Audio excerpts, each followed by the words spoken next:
Well, I just got to the second spot, and yeah, I just realized I grabbed the wrong ratchet strap that I need to be able to go from pipe to pipe to be able to hang up my rod, so that way I can fish comfortably.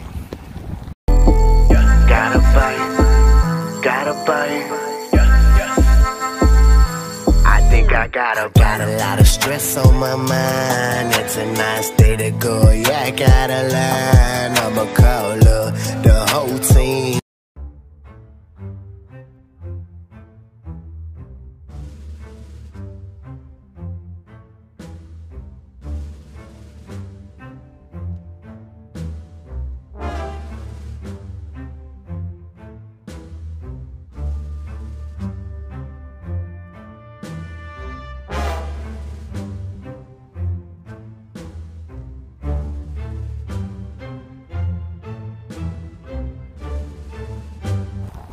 Alright, so here is the pompano rig that we have created. We got in some micro floats that we were going to use on our deal. We just didn't know how many we needed to make sure the hook came up off the floor with the bait.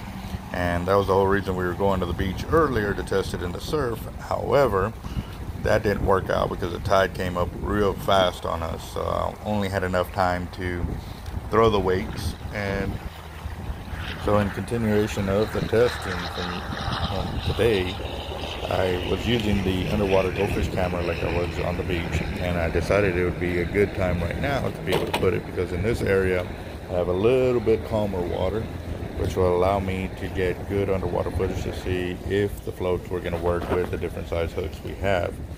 I was using size 1/0, 2/0, and 5/0 circles from two different manufacturers, because within the two manufacturers they weren't too much offset of a difference on the size. However, I needed to also know how many floats it would take to ensure that both manufacturers of the hooks that we decide to use on these leaders will not sit on the bottom, which should improve our hookup ratios when fishing for pompano. Right now is the season for them, and they're out there catching some monsters. We've gotten some pictures of 18, 19, 21 inch pompanos. I know I've caught one before at that size, and we did several of them that day in the 20-inch range. And so in doing that, we also want to make sure that the hooks that we are choosing to use will not be bent or broken by these fish, because at the same time we're fishing for pompano, we're hitting reds, black drum, speckled trout, and many other species of fish in doing so.